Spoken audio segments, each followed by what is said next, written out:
This is the 1910 version of Frankenstein. It was the monster's film debut. After its initial run, the film went missing until a copy was bought by collector Alois Detlef in the 1950s. It took nearly 20 years for him to realize what he had. The film was preserved in the 1970s and is now available in the public domain for everyone to marvel at, after being lost to the public for half a century. So how does a film become lost? Well, there are many reasons. Talkies came out in the late 1920s, and as Al Jolson said in The Jazz Singer, you ain't heard nothing yet.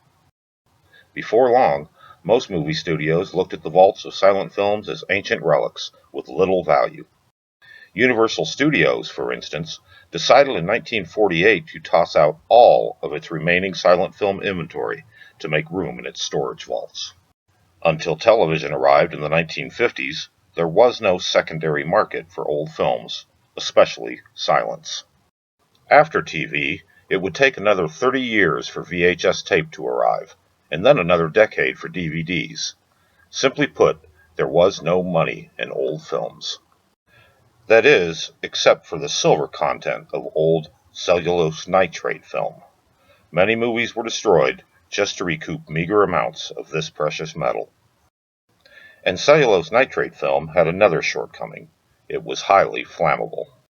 20th Century Fox suffered a vault fire in 1937 caused by spontaneous combustion of nitrate film. They lost virtually every silent film they ever made. In 1967, a vault fire at MGM wiped out most of their pre-1933 films. Safety film replaced nitrate film beginning in 1948, reducing the risk of such fires, but much damage had already been done. During the silent era, Hollywood produced nearly 11,000 feature-length films. The Library of Congress estimates that 70% are now lost. But are they lost forever? For some, the sad answer is yes. But others turn up from time to time. In 2008, a 16mm reduction negative of the original cut of Fritz Lang's 1927 epic Metropolis was discovered in a museum in Argentina. In Dawson City in the Yukon Territory in 1978, 500 reels of film were unearthed during a construction excavation.